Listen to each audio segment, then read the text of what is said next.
Bueno, vamos a empezar a ver cómo operar con estos conjuntos borrosos, cómo poder manipularlos, cómo poder transformarlos, cómo poder combinarlos, y vamos a analizar un poquito más formalmente cómo se manipulan, cómo se manejan estos conjuntos y qué relación hay con lo que estamos acostumbrados a hacer con los conjuntos ordinarios, los conjuntos binarios que ya conocemos. Lo primero que vamos a hacer es definir el subconjunto borroso. Esta definición nos va a ser útil luego. Y como dice acá, vamos a suponer que tenemos un conjunto genérico enumerable y un elemento de ese conjunto E.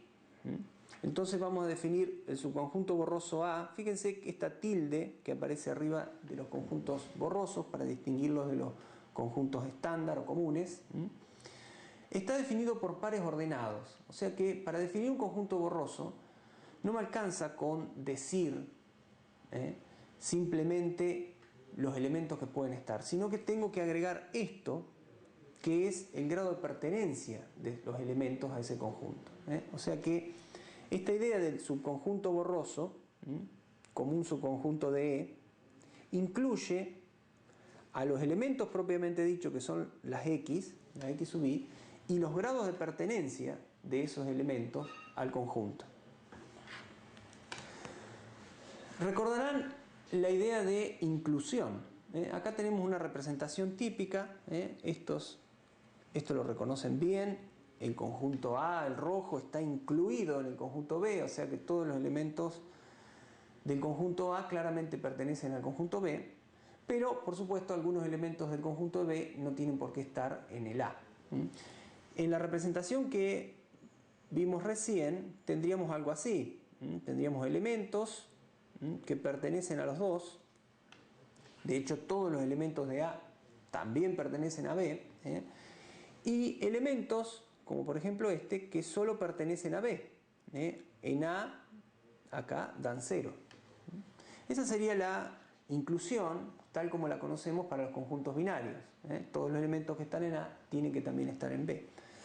Una extensión de esta idea, un poco gráfica, pero también ya formalizando un poquito más, es la idea de que para que un conjunto esté incluido en otro, los elementos tienen que tener, todos los elementos del primero, los conjuntos, ¿no?, tienen que tener un grado de pertenencia menor o igual que los del segundo.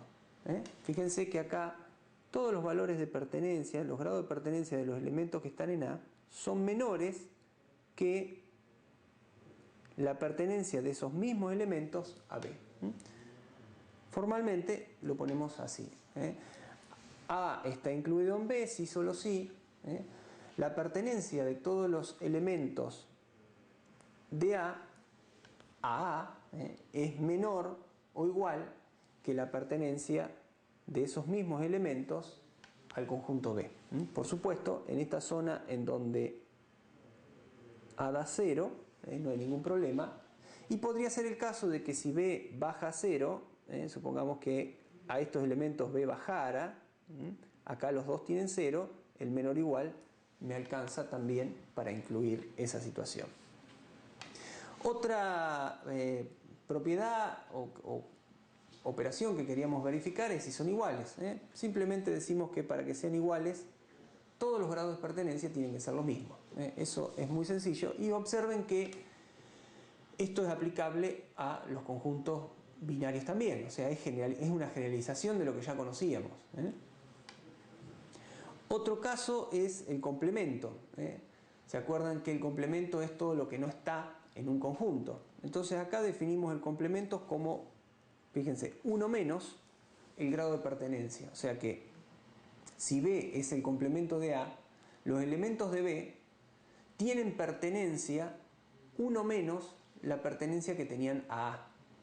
Quiere decir que, por ejemplo, si este elemento pertenecía 0,2 a A, entonces va a pertenecer 0,8 al complemento de A.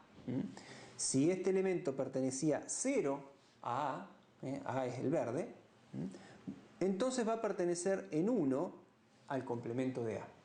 Y así con cualquier situación. Ahora definimos la intersección. Fíjense, esta definición también es muy sencilla. La intersección entre A y B se define como el mínimo de la pertenencia de cada uno de los elementos a A y a B. Esta definición también es una generalización de la anterior.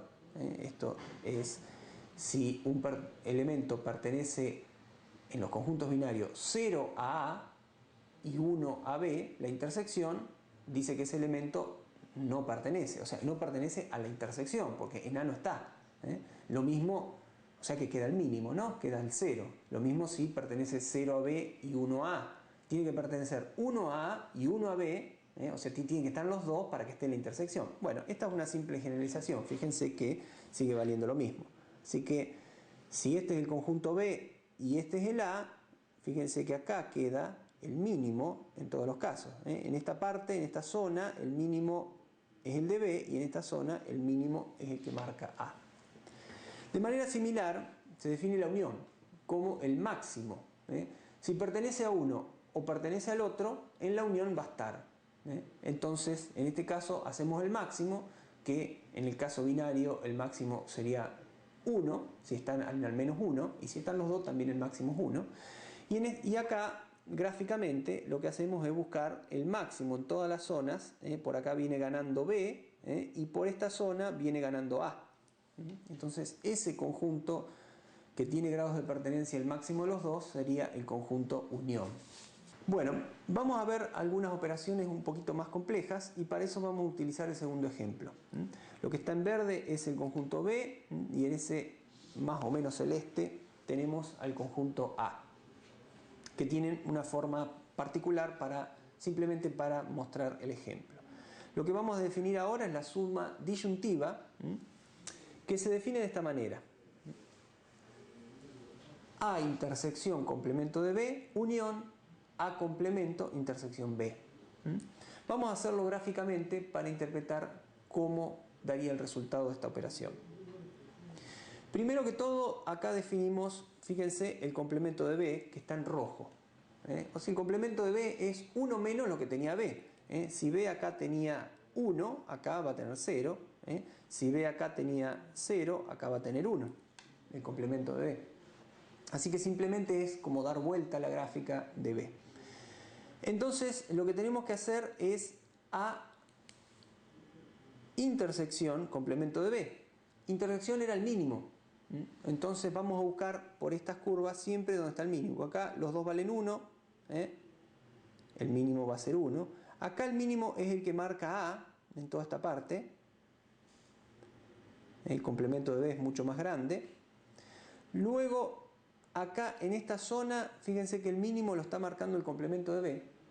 Y finalmente, en esta zona, el mínimo lo marca o lo define nuevamente A. O sea que ahí tendríamos en amarillo, en esa región amarilla, esta primer parte de la operación. La segunda parte es muy parecida. Lo que tenemos que hacer ahora es tomar el complemento de A en lugar del complemento de B y hacer la intersección. O sea que en rojo, fíjense que está el complemento de A. A tenía esta forma que fíjense está invertida acá. Y este rectangulito es este pedacito de acá arriba. Y AB lo dejamos como está. Hacemos la intersección, o sea, buscamos los mínimos y lo que nos queda como mínimo es la región esta que está marcada en azul. Así que ahora lo que nos queda, habiendo calculado esta parte y esta parte, es hacer la unión. La unión es buscar el máximo. Tendríamos que buscar el máximo de la región amarilla y la azul. Ir quedándonos con el máximo en cada parte. Eso, acá está dibujada las ambas partes, nos da esta región que está destacada acá, siempre el máximo, acá en esta zona el máximo es de B y acá vuelve a ser el de A. Así que ese conjunto resultante es la suma disyuntiva entre A y B.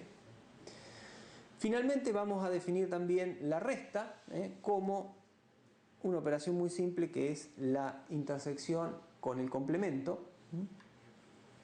Acá hay un ejemplo también utilizando los mismos conjuntos. Acá simplemente tenemos que hacer el complemento de B, el que está en segundo lugar, restando, y después hacer la intersección con A que lo dejamos tal cual está. La intersección sería esa región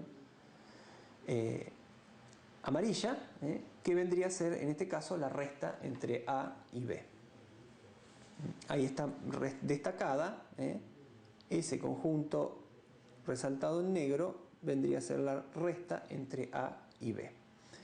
Finalmente vamos a tomar, fuera de las operaciones estrictamente, algunas medidas que podemos utilizar para ver qué tan lejos están un conjunto de otro. Las dos primeras son basadas en la distancia de Hamming, y fíjense que tienen en cuenta una sumatoria sobre la resta en cada una de las dimensiones, o se podría decir para el caso discreto, una resta de las distancias en cada uno de los elementos de los dos conjuntos. Si un elemento está 0,5 en un conjunto, el elemento x sub i está 0,5 en uno y 0,2 en otro, bueno, esto me tomaría el valor absoluto de esa resta, que sería 0,3. Entonces iría acumulando 0,3 para ese elemento, vamos al siguiente elemento, ¿cuál es la...? De esa manera uno puede imaginarse que se está midiendo qué tan diferentes son o qué tan distantes son. El peor caso sería que todos los elementos estén 1 en un conjunto y 0 en el otro. Y que las zonas, entonces, para cada uno de los i de esta sumatoria estaría dando 1, sería el caso máximo en que estarían más distantes. Y lo que se hace generalmente para que esta distancia no dependa de la cantidad de elementos, como se imaginan acá en la sumatoria, cuando n aumenta uno tiene más chance de acumular más, entonces se divide por la longitud o el tamaño del conjunto o de los conjuntos. La otra distancia es la euclidia, donde en lugar de simplemente ir midiendo dimensión por dimensión esa distancia, lo que se hace es tomar lo que sería una distancia geométrica. La suma de los cuadrados, raíz cuadrada, sería la distancia geométrica o euclidia en un espacio euclídeo entre estos dos conjuntos. Nuevamente también normalizamos por la distancia para que no se vea afectado por la cantidad de elementos que tienen los conjuntos.